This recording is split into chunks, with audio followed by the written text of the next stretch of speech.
আমি সহ মাননীয় কমিশনারগণ দেশের পরিবর্তিত বিরাজিত অবস্থায় পদত্যাগ করতে মনস্থির করেছি।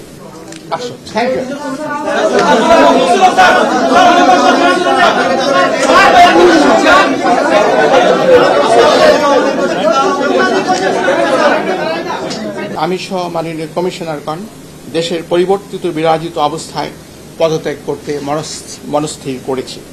আমরা অদ্যই পদত্যাগ পত্র মহামান্য রাষ্ট্রপতির সমীপে উপস্থাপনের নিমিত্ত কমিশনের সচিব মহোদয়ের হাতে দিব। দুজন সদস্য এখানে উপস্থিত নাই, তারাও কি পদত্যাগ করছেন? না,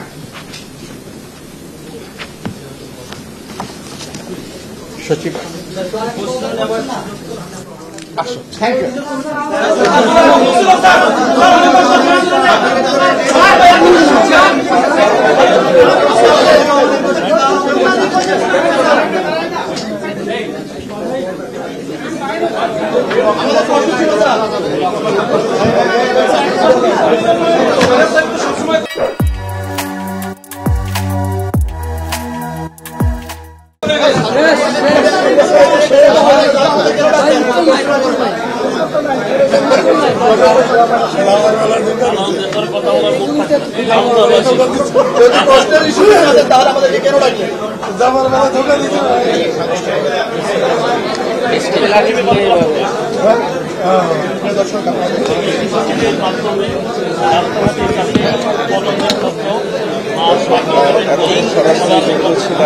বাংলাদেশ নির্বাচন কমিশন সচিবালয়ে আপনারা দেখছিলেন যে নির্বাচন কমিশনার সাংবাদিকদের সঙ্গে মত বিনিময় করার জন্য বা সৌজন্য সাক্ষাৎ করার জন্য কিন্তু সাংবাদিকদের নিয়ে আজ দুপুর 12টায় কিন্তু এখানে আমন্ত্রণ জানিয়েছিলেন। তো দুপুর 12টার মধ্যেই তিনি এখানে এসে উপস্থিত হয়েছেন এবং একটি লিখিত তিনি পদত্যাগের ঘোষণা দিয়ে তিনি কিন্তু আপনারা দেখছিলেন যে চেয়ার থেকে কিন্তু উঠে গিয়েছেন এবং আমাদের সাংবাদিকদেরকে কিন্তু কোনো ধরনের কোনো প্রশ্ন করার সুযোগ তিনি দেননি।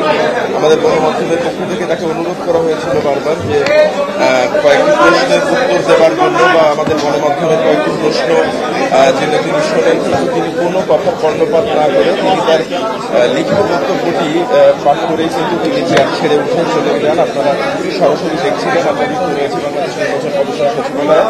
আপনারা দেখছেন যে প্রচুর গণমাধ্যম কর্মী কিন্তু এখানে উপস্থিত হয়েছেন এবং আমাদের পক্ষ থেকে কিন্তু তাকে বেশ কয়েকবার অনুরোধ করা হয়েছিল যে আমাদের বেশ কিছু প্রশ্ন ছিল তার কাছে, কারণ আপনারা জানেন যে বিগত সরকারের আমাদের কিন্তু নির্বাচন কমিশন